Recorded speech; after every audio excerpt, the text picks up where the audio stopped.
Hello everyone and welcome to Wario Winter, an advent calendar looking at every single Wario game. Today, we're looking at Wario's first ever appearance, Super Mario Land 2, 6 Golden Coins. Let's get started.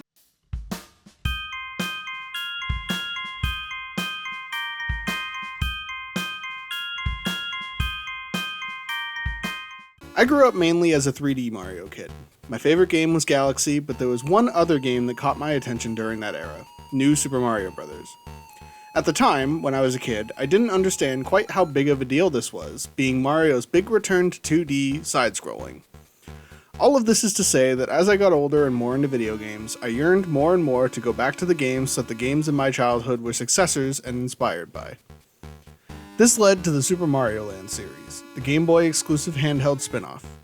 The first game is fine, but not perfect by any means. 6 Golden Coins, however, is phenomenal. The biggest thing that stood out to me that I appreciated to no end was the variety of worlds we were exploring. I grew up in the era where all Mario was grass, water, lava, ice, so on and so forth. But this game does whatever it wants, from being tiny in a house setting to going through a robotic version of yourself.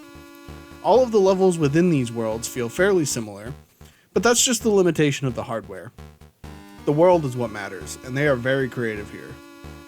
The overworld is very reminiscent of Super Mario World, albeit incredibly tiny in retrospect, but unlike Land 1, this game, while still short, feels like so much more of an adventure, and I would argue lasts exactly the right amount of time for a handheld title like this one.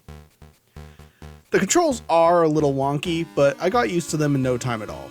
The biggest thing to get used to, as I feel is the case with a lot of Mario games, is the weight of the jumps and how varied it can be depending on the circumstance.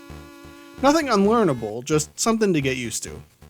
I liked the 2 main power-ups, although I wish there was a little bit more variety there.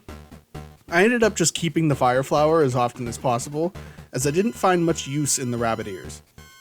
I also didn't like when you accidentally collected something that was below your power-up, like a mushroom, and that took away your power-up instead of just giving you points like almost every single other Mario game. The bosses are just as creative as the world themselves, but of course, the main thing we're here for is Wario. I really like that he can use his power-ups against you, and although the fight was over fast, I appreciate that it was at least creative in having multiple stages and movesets, something that almost never happens in 2D Mario.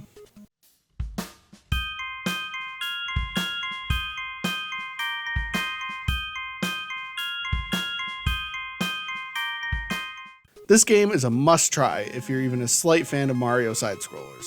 It's such an interesting piece of Mario and Game Boy history, and I had a lot of fun completing it.